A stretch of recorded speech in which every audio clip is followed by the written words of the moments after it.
Hai, Assalamualaikum. Bertemu lagi di channel saya. Saya baru sahaja menemui satu lagi video pengakuan daripada Encik Muhammad Yusri bin Yusof. Jadi tanpa berlengah waktu, mari sama-sama kita saksikan apakah yang dia perkatakan dalam video kali ini. 1, 2, 3. Hai, apa khabar semua? Harapnya semua dalam keadaan sihat walafiat. Terlebih dahulu, Shalom dan Assalamualaikum kepada semua. Okey, Cik Yus juga nak minta maaf sekali lagi di sini. Video yang kali ini agak lewat juga Cik Yus buat, bukan apa. Sebab ada isu-isu yang tertentu. Pendakwa-pendakwa Islam ni, tak tahu lah Cik Yus nak cakap. Okey, banyak sangat, suka sangat buat fitnah kepada Cik Yus. Okey, cakap attention seeker lah, apalah. Cik Yus bukan macam tu. Okey, kalau Cik Yus nak attention cuma seorang saja, iaitu Tuhan. Okey, Cik Yus nak attention dia saja, tak nak attention orang lain. Dan ramai tahu sebenarnya Cik Yus dah lama tutup Facebook. Okey, dah menarik diri daripada dunia pendapatan dan sebagainya. So no point. Hakikat dia, pendakwa-pendakwa Islam masih kekal suka sangat buat fitnah terhadap Cik Yus. Itu hakikat dia. Video ni, okay, Cik Yus teruskan dengan video ni, okay. Video ni, sebab sebelum ni Cik Yus cakap Cik Yus nak share soalan yang Cik Yus tanya pada Ustaz Cik Yus dan Pastor. Okay, jadi Cik Yus, video ni Cik Yus akan straightforward pada benda tu. Untuk makluman semua, Pastor yang Cik Yus tanya adalah Pastor yang seperti Cik Yus, bekas orang Islam. Okay, dia former Muslim. Dia bukan daripada bangsa India, Cina dan sebagainya. Okay. Cik Yus teruskan direct. Cik Yus nak tanya pada semua orang, rukun Islam penting ataupun tidak? Cik Yus terus kepada soalan Cik Yus tadi tu. Okay? Tapi apapun, terlebih dahulu Cik Yus minta maaf di sini. Hanya satu soalan saja yang Cik Yus akan share dengan semua orang.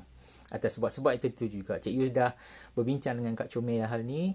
Bila mana kita fikir-fikir balik, satu pun dah madai lah menerangkan kedudukan Islam dan Kristianiti, dan sebab-sebab lain. Banyak sangat mulut-mulut yang tak cantik tu kan, apa semua. Satu pun dah cukup dah lah. Okay, kebalik. Tadi Cik Yus tanya, rukun Islam penting ataupun tidak? Okay, Cik Yus jawab. Okay, rukun Islam tersangat penting. Kerana itulah menunjukkan kedudukan sama ada seseorang itu Islam ataupun tidak. Cik Yus tak nak sentuh semua rukun-rukun yang lain. Cik Yus nak sentuh rukun yang kedua. Sebab inilah yang Cik Yus tanya kepada Ustaz Cik Yus tentang semayang. Oh, semua akan tanya, oh semayang, semayang. Alright. Nampak remeh, okay, nampak remeh, tapi sebenarnya tak remeh benda ni. Semayang tadi ni semua tahu, orang Islam tahu, semayang dilakukan, okay, kata sembah Allah. Tetapi kenapa Kaabah yang disujud? Allah telah berfirman di dalam Al-Quran, yang mana Allah telah menjelaskan dengan sejelas-jelasnya bahawa tidak boleh diadakan sebarang benda, bentuk, barang atau apa-apa saja, unsur dan sebagainya dijadikan bahan sesembahan, kerana itu akan menjadi kepada penyembahan berhala. Dan Cik Yus nak tanya, Kaabah tadi tu apa? Bukankah ianya bangunan? Jelas kat situ kan? Jelas. Jadi kat sini menunjukkan Cik Yus tak boleh terima benda ni.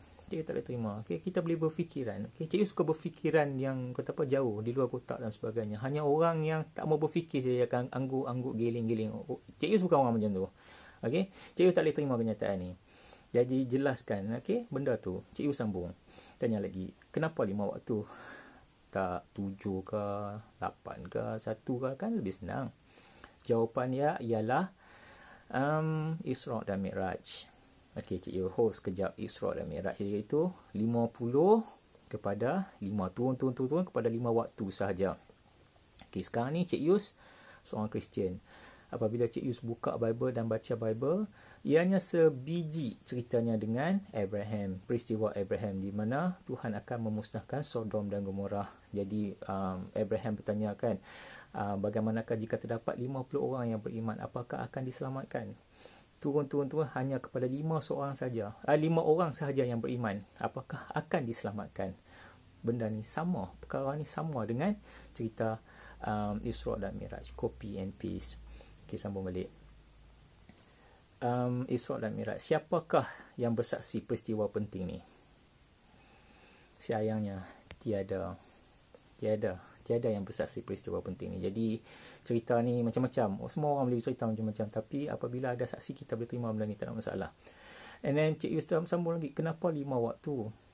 Maksud dia kenapa 5 waktu tadi ni, okey, 5 waktu, masa yang berbeza, rakaat yang berbeza, nama yang berbeza.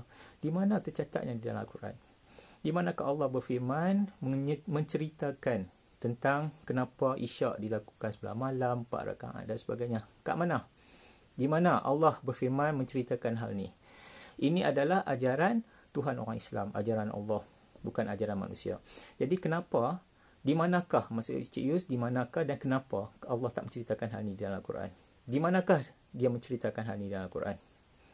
Tak ada. Tak ada di dalam Al-Quran. Tak ada dalil langsung. Jika ada, siapa-siapa yang tahu, boleh PM Cik Yus. Okey, cerita kat Cik Yus, PM kat Cik Yus, surah apa, ayat yang ke berapa. Okey, setakat dirikanlah solat. Yang tu Cik Yus pun ada. Don't worry, yang tu Cik Yus ada. Okey, tapi ia belum cukup. Sebab semua orang Islam bersembayang 5 waktu. Masa berlainan. Rakaat yang berlainan. Okey. Mana penceritaan ni? Okey, hanya Allah patutnya dia yang menceritakan benda ni sebab dia ni ajaran dia. Alright. So jadi Cik Yus review. Sebenarnya orang Islam ni dia bersembahyang. Sembahyang dia tu bukan ditujukan kepada Allah, tetapi sebenarnya ditujukan kepada Jesus. Terkejut tak? Terkejut Tak percaya Tak percaya kan? Cik Yus pun tak percaya malam tu. Terang cakap. Memang tak percaya. Pada masa tu Cik Yus beriman pada Allah. Okey, kenapa sembahyang Cik Yus? Cik Yus sembahyang ialah niat kita pada Allah apa semua. Tetapi kenapa kepada Jesus? Pelik. Cik Yus tak percaya malam tu. Tapi setelah mendengar penerangan, baru Cik Yus percaya. Oh, rupanya macam ni. Okey, Cik Yus review satu persatu. Okey, sembahyang tadi ni 5 masa berlainan. Okey, Cik mulai dengan ISLAM, nama Islam ISLAM, Isyak, Subuh, Lohor, Asar, Maghrib. Okey, 5 masa ni adalah masa di mana Jesus ditangkap, disalib.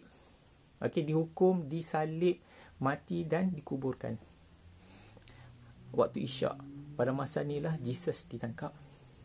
Subuh, pada masa inilah Jesus dihadapkan di hadapan Pilatus. Akhirnya Pilatus tak tahu nak menghukum Jesus, diserahkan Jesus kepada high priest dan elders. Mereka ni yang menghukum Jesus di kayu salib, menyalib Jesus. Okey, mereka ni yang menghukum Jesus. Lohor, subuh, lohor, pada masa inilah Jesus disalib di kayu salib. Asar, pada masa inilah Jesus mati di kayu salib. Okey, Cik Yoho sekejap kat situ. Mati di kayu salib. Ramai akan bercakap, especially pendakwah akan bercakap, oh, Jesus mati di kayu salib, dia bukan Tuhan. Jadi Cik Yoho nak tanya, apakah kematian tu adalah kematian kekal? Tak kan? Bukan kematian kekal. Semasa Jesus, masa Jesus melakukan komunion dengan 12 anak murid dia, dia telah prophesy, dia telah ceritakan apa yang akan berlaku pada masa hadapan. Dan benda tu terjadi satu. Apa yang diceritakan oleh Jesus, benda tu tak ada lagi, tapi cerita apa akan berlaku. Dan benda tu semua berlaku. Dan Jesus beritahu bahawa pada hari ketiga dia akan bangkit. Memang terjadi. Pada hari ketiga dia bangkit. Ini menunjukkan Jesus adalah Tuhan. Kematian tidak dapat mengapa-apakan Jesus. Malah Jesus lah yang kontrol kematian tu. Ini menunjukkan Jesus tak mati. Jesus hidup. Dia kekal hidup sampai sekarang berada di atas. Maksudnya dia Tuhan. Dia bukan manusia biasa. Alright. Sambung balik tadi. Asar dan Maghrib. Maghrib pada masa inilah Jesus dikuburkan di dalam Yusuf Tomb. Lengkap. ISLAM. Semua masa ni adalah masa peristiwa Jesus ditangkap, dihakimi, disalib, mati di kayu salib dan dikuburkan. Lengkap. 5 waktu. Okey, Cik Yu sambung lagi. Sebenarnya Muhammad tahu bahawa dia tak selamat. Dia tak selamat. Okey. Jadi sebab tu dia mengadakan selawat agar semua umat Islam berselawat kepada dia, mendoakan keselamatan dia. Jika dia seorang yang dah selamat, seperti kononnya semua orang faham semua dia cakap, jika dia memang dah terjamin keselamatan dia, kenapa dia minta umat-umat Islam berselawat kepada dia. Ini menunjukkan bahawa dia masih belum selamat. Okey. Dan dalam masa yang sama, dia tahu tak semua orang rajin berselawat. Dengan cara bersembahyanglah, maka semua orang akan mendoakan keselamatan dia. Okey. Muhammad pernah bersabda di dalam Mutiara Hadis 2002 jilid 3 nombor 152. Muhammad mengatakan, nafas hidupku ada di dalam Isa putra Maryam. Isa yang dimaksudkan Jesus ditujukan Isa yang Muhammad maksudkan ialah Jesus. Okay? Jesus wujud, tetapi Isa versi Islam tak wujud. Isa versi Islam tak wujud, tak dapat dibuktikan. Diceritakan dilahirkan di bawah pohon. Kat mana pohon tu? Apa dia? Kat mana? Apa tanda-tanda kelahiran Isa? Tak dapat dibuktikan. Tetapi Jesus ada tanda kelahiran, ada saksi yang menyaksikan dan sebagainya. Semuanya ada. Tempat-tempat yang Jesus lalui, semua ada. Kekal wujud sampai sekarang. So yang tu. Okay. Maksud dia kat sini Muhammad mengatakan bahawa nafas hidup dia ada di dalam Isa. Maksud dia yang ditujukan adalah Jesus. Dia tahu dia tak selamat. Sebab tu dia mengadakan, dia meminta, okay, dia membuat semayang tadi tu supaya umat Islam mendoakan keselamatan dia. Semayang tadi tu ditujukan kepada Jesus agar Jesus dapat menyelamatkan dia. Sebab tu dia bercakap macam ni. Sebab tu dia buat perkara ni. Okay, Cik Yus nak sentuh satu perkara lain lagi. Okay, semua umat Islam mempercayai bahawa semua orang bercakap, umat Islam lah, semua umat Islam cakap mereka berada di jalan yang benar. Benarkah? Nak tanya. Berada di jalan yang benar. Cuba tengok balik dalam surah Al-Fatihah. Okay, di dalam setiap sembahyang tadi, 5 waktu tadi ni, okay, jika dihitung semua ada 17 rakaat. Bermaksud 17 kali umat Islam membaca surah Al-Fatihah, minta berada di jalan yang benar, diberikan jalan yang benar. Apa tu? Jika umat Islam berada di jalan yang benar, kenapa minta untuk berada di jalan yang benar lagi? Pelik kan? Orang yang sesat saja yang akan minta untuk berada di jalan yang benar. Orang yang berada di jalan yang benar, dia tak akan minta lagi berada di jalan yang benar. Cik bagi contoh. Jika seseorang tu dahaga, dia akan minta air. Kalau dia tak dahaga, buat apa dia minta air? Betul tak? Kan? Make sense? Maksud dia, apabila 17 kali minta berada di jalan benar, takkan berada di jalan benar lagi. Maksud dia, berada di jalan yang tak betul lah. Bila Cik Yus cakap berada di jalan yang sesat, saya bunyi kasar tu. Cik tak mau sebutlah benda tu. So maksud dia kat sini, 17 kali umat Islam meminta di dalam semayang agar diberikan jalan yang benar. Ini menunjukkan umat Islam berada di jalan yang mana sekarang ni? Jalan yang tak betul. Itu. Buka balik surah Al-Fatihah, tengok balik, kaji balik, cek balik. Betul tak apa juga. Cik Yus tak menuduh, tapi ini adalah hakikat. Ini adalah kebenaran. Buka balik benda tu. Okay, Cik Yus sambung lagi. Tujuan penyaliban tadi tu apa? Tujuan penyaliban Jesus tadi ni adalah untuk sebagai penyelamatan manusia. Dengan darah Jesus lah, maka dosa warisan manusia ditebus. Tujuan penyalibannya adalah untuk penyelamatan. Muhammad tahu. Okey? Perkara ni. Dia tahu penyaliban tadi adalah demi tujuan penyelamatan. Penyelamatan terhadap kepada siapa? Sesiapa sahaja yang mempercayai Jesus, yang beriman kepada Jesus. So itu dia tahu benda tu. Okay? Hanya Jesus saja yang dapat menyelamatkan manusia. Ini diakui Jesus. Jesus berkata sendiri bahawa dialah penyelamat manusia. Dan Muhammad tak pernah berkata dia penyelamat manusia. Jika dia penyelamat manusia, dia takkan kata bahawa nafas hidup dia ada di dalam Isa yang ditujukan kepada Jesus. So nampak tak? Jelas ISLAM. 5 waktu tadi ni adalah masa peristiwa Jesus ditangkap, disalib, apa semua dihakimi, disalib sehinggalah dikuburkan. Inilah 5 waktu umat Islam mengadakan semayang. Cik Yus bukan cakap saja. Umat Islam boleh refer di dalam Matthew 26 dan 27 untuk mendapatkan bukti benda ni. Dalam tu diceritakan peristiwa ni. Boleh jelas, boleh nampak dalam tu. Okey. Cik Yus nak sambung lagi satu perkara. Jesus pernah berkata bahawa Okey, barang sesiapa yang meminum air yang kuberikan, maka orang itu tidak akan dahaga lagi. Malah air itu seperti mata air yang sentiasa memancar-mancar kepada kehidupan yang abadi. Memang Cik Yus harap sangat. Okey, Jesus penyelamat. Okey, Jesus memang, okey, dia bukan manusia biasa, dia adalah penyelamat manusia.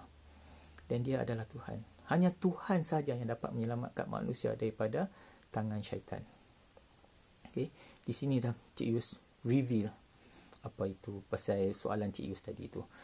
Memang Cik Yus harap sangat benih ni disemai di dalam hati mereka yang mencari Tuhan. Dan memang Cik Yus harap sangat Jesus dapat membenihkan benih ni di dalam hati mereka itu. Memang Cik Yus harap sangat. Apabila kamu mencari, kamu akan jumpa. Apabila kamu mengetuk, pintu akan dibukakan untuk kamu. Dan Cik Yus mendoakan pada orang ni. Okay? In Jesus' name. In Jesus' name. Amen. Kamu akan berjumpa jika kamu mencari Tuhan. Pasti kamu akan mencari.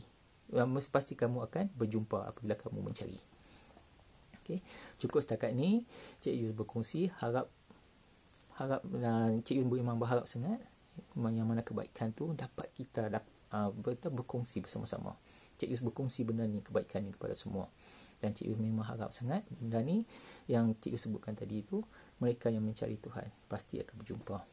In Jesus' name, Cik Yus berdoa sekali lagi. Amen. So God bless you all. Kita berjumpa lagi. Bye. See ya. Astagfirullahalazim, astagfirullahalazim, astagfirullahalazim. Okey, persoalan-persoalan yang sebenarnya persoalan asas ya dalam akidah agama. Dan yang saya heran, dia ni dari sekolah agama.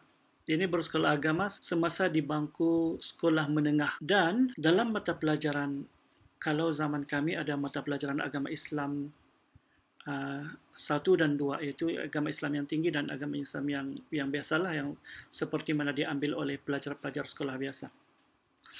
Dan persoalan-persoalan yang Yus sebut tadi, jawapan dia ada dalam silibus dari tingkatan 1 sehingga tingkatan 5 mata pelajaran pengajian agama Islam. Semua persoalan dia itu terjawab dalam mata pelajaran pengajian agama Islam, silibus tingkatan 1 sampai tingkatan 5. Jadi persoalan saya, apa yang dia buat selama 5 tahun berada di sekolah menengah?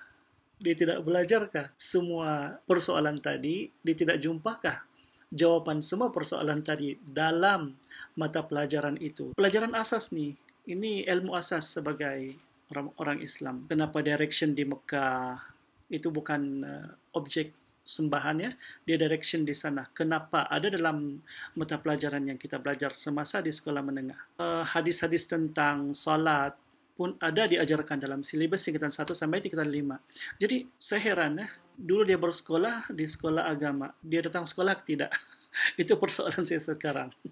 Ada ambil exam ke tidak? Okey, saya tidak mau cakap panjang. I leave it up to you to judge and find the right answers for his questions. Kesimpulan saya, dia memang sudah sesat yang sangat teruk. Saya hanya mampu berdoa semoga dia mendapat hidayah dan kembali kepada agama fitrah. Itu sahaja. Assalamualaikum.